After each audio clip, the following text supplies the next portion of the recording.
Arguably, both live-action Masters of the Universe films arrived at the wrong moment. Gary Goddard's original, starring Dolph Lundgren, was released at the tail end of the toy line's popularity, by which point Mattel sales were already in decline. At the same time, Canon Films was facing mounting financial difficulties, forcing significant budget cuts that reshaped the production, most notably by shifting much of the story away from Eternia and onto Earth. Although the 1987 film remains good fun in its own right, it bears little resemblance to the Filmation cartoon beyond the names of its characters, even introducing several entirely original creations. It ultimately did little to revitalize the brand and proved a commercial disappointment, only gaining something of a cult following in the decades that followed. The 2026 reboot, meanwhile, gets far more right, introducing several ideas that genuinely translate well into live action.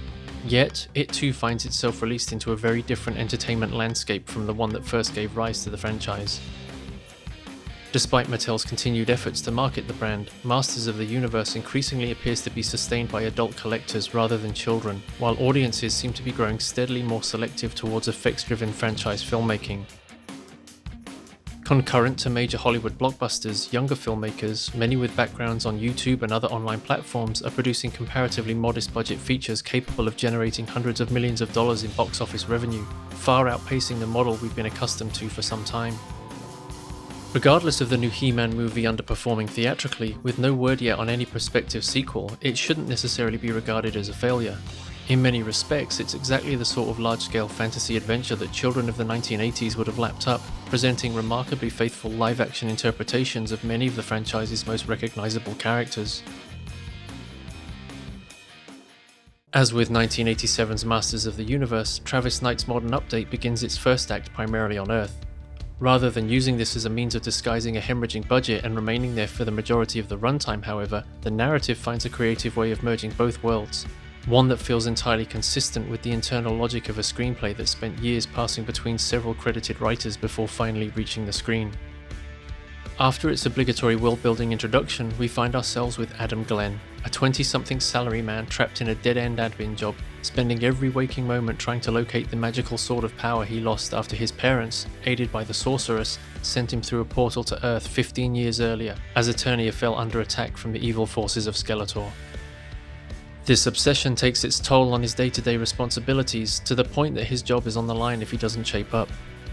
Adam finally locates the Sword of Power, his only means of returning home, and promptly activates a beacon that attracts the attention of both friend and foe alike. Following a dramatic confrontation in which he is reunited with his childhood friend Teela, Adam is whisked back to Eternia, where he reunites with his old mentor, Man-at-Arms. He also discovers that his homeworld has been reduced to ruin, with Skeletor ruling from his throne atop Snake Mountain, aided by the warrior goddess Evil-Lyn. With the Sword of Power finally back on Eternia, Skeletor can at last lay siege to Castle Grayskull, believing it to be the key to securing ultimate control over the planet. Adam must rally his old allies, learn to harness the power of the sword, and embrace his destiny as He-Man, the most powerful man in the universe. There was no doubt here that Travis Knight wasn't the right man for the job. When Michael Bay had declared that certain cartoon designs simply couldn't be translated one-to-one into live action when directing the very first Transformers film in 2007, Knight later countered this claim in 2018's Bumblebee within its opening 5 minutes. Alongside this, Marvel's cinematic universe also proved that characters whose bright costumes may have once appeared silly anywhere else but on a comic page could now be respectfully transposed into live-action cinema after decades of failed attempts. And so, rather than redesigning the world of He-Man and friends beyond recognition, Knight wisely embraces its familiar iconography. Castle Grayskull, Snake Mountain, and the surrounding landscapes immediately resemble the locations generations of fans have known for decades. Knight blazes through the lore of this universe, establishing the premise with remarkable efficiency before whetting the appetite for the adventure to come. Rather than rushing headlong into Eternia though, he instead drops us into a workplace comedy that evokes Mike Judge's Office Space, filtered through the language and corporate culture of the last decade, complete with gender buzzwords and social justice leanings. Crucially, however, the film treats these ideas as broad parody rather than an attempt at any grand political statement, using them instead as a backdrop against which Adam's frustration, isolation, and lingering sense of childhood wonder gradually emerge.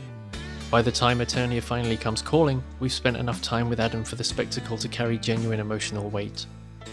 Nicholas Galitzine is a lot of fun as both Adam and He-Man. his greatest strength lying not in physical prowess, but in a capacity for empathy and compassion that carries the Clark Kent Superman dynamic Knight is clearly reaching for. The pratfalls and self-deprecation keep the laughs coming even through the extended stretch spent with Adam alone. Jared Leto's Skeletor strikes a pleasing balance between pantomime villain and imposing tyrant, the makeup and costume remaining faithful to the original design, though his accent occasionally sounds as though Jack Sparrow has wandered into a Shakespearean play, at times threatening the need for subtitles. With a franchise this rich in goodies and baddies, some are inevitably underused. Alison Brie's Evil Lynn comes across as more prisoner than ally, appeasing the very person responsible for her torment, despite abilities that could easily tip the balance in her favour. The sorceress contributes little despite her importance to the mythology. Cringer has nothing to do until the final act, which never even arrives at the Battle Cat transformation, one of the film's biggest missed opportunities, and Triclops barely registers, while the inclusion of Karg, a villain invented solely for the 1987 film, feels a curious nod to its predecessor, when a more recognisable face like Merman might have served the Horde better.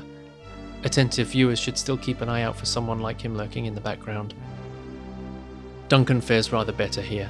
His rivalry with Trapjaw drives a redemption arc that gives Idris Elba real material to work with. His strained relationship with Camila Mendes' Teela feels authentic, and the film finds time for the kind of morality tale epilogue that matches the spirit of the cartoon to a T. And so, one of the film's biggest risks lies in how it manages its tone, wanting to respect the source material while also acknowledging that some of this is inherently very silly. The humour comes as a pleasant surprise, from Adam's fish-out-of-water return to Eternia after 15 years on Earth to the workplace comedy of the opening act and his gently awkward chemistry with Teela. Much of it feels aimed squarely at those who grew up with the original series while still remaining accessible enough to younger audiences. Adam's naming of his comrades is perhaps the best example. For characters based on toys whose idiosyncratic names reflected their power or action feature, it makes perfect sense that he would draw upon his childhood memories and simple associations. As such, we go from endearing names like Ram Man because he rams things, to the rather unfortunate Fisto, because he likes to fist everything. That humour though is constantly juxtaposed with moments of genuine brutality. While the laughs come steadily, delivered with a self-referential wit, moments frequently extend beyond mere silliness and into something a tad grimmer, with the levels of violence that push well beyond Saturday morning cartoon acceptability, and it's here that Masters of the Universe relishes its 80s sword and sorcery roots. He-Man and his chums aren't averse to impaling their enemies and causing all manner of fatalities, rather than simply having them run away to fight another day. Meanwhile, Skeletor makes no bones about killing off some of our heroes. One scene in particular involving Mossman borders on the sacrilegious, while simultaneously serving as a knowing throwback to a certain Frank Langella moment from the Canon outing. There's a sense of finality to many of the actions that take place, and if one were to assume this was to be the franchise's only outing, perhaps those decisions become all the more palatable. Still, one can't shake the feeling that trying to target two kinds of audiences seems somewhat insurmountable here. There's very little to complain about though when it comes to the visual effects. The attention to detail afforded in realising the planet of Eternia is captivating, from its lush forests to its more foreboding lava-filled landscapes. That said, the geography of Eternia sometimes feels as if everyone is living right next door to one another. Castle Grayskull, sitting practically on the doorstep of the Eternian Palace, for example, is convenient for the plot, but makes no sense in the grand scheme of things. Bringing its inhabitants to life proves equally successful. Beastman in particular is genuinely impressive. The camera spends plenty of time up close with him, yet the modelling, lighting and facial detail remains stellar throughout. There's a real sense that care has gone into making him feel like a living creature rather than simply another CGI creation. Skeletor and Trapjaw are equally well realised, their designs translating faithfully into live action without sacrificing any of the visual identity that made them so memorable in the original series. Roboto is another highlight. Although the interpretation is arguably the furthest removed from its cartoon counterpart, the redesign works surprisingly well within the context of the film while retaining the essence of the character. Kristen Wiig also delivers some fun dialogue to make the character feel fully rounded. Likewise, Daniel Pemberton's score evokes pure 80s nostalgia, complete with crackling guitar stings, while Brian May's central theme recurs throughout the film. Queen's Princes of the Universe, originally penned for 1986's Highlander, accompanies one of the film's standout action set pieces, while Four Non Blondes' What's Up knowingly leans into a meme that has endured for 15 years. The original Masters of the Universe television theme does creep in towards the finale, though it never quite embraces the bombast of the original arrangement, which feels like another missed opportunity. Still, it's a lively score which does what it needs to in delivering the feels. Amazon Studios' Masters of the Universe, made on a reported budget of upwards of $200 million, was largely declared a flop after securing just $113 million globally by the end of its box office run. Amazon, while undoubtedly financially out of pocket, refused to declare the feature a failure, and rightly so. In a world where success is often defined by monetary gain, many films fall by the wayside for a variety of reasons, with box office receipts being among the last things that should determine whether a film is of good quality. There's no doubt that this is one of them. Had Masters of the Universe arrived 15 years earlier, when nostalgia-driven blockbusters were still gathering momentum and the property retained greater cultural currency, its fortunes may well have been very different. Instead, it finds itself released into a landscape where its core audience has grown older and younger audiences have largely moved on. That is a shame, because Travis Knight has delivered the strongest live-action interpretation the franchise has yet received. It won't convert those who have never cared for He-Man, and it could be said that it runs a little long, but for fans who have waited decades to see Eternia realised with such genuine affection and conviction, this is without question the adaptation they've been waiting for.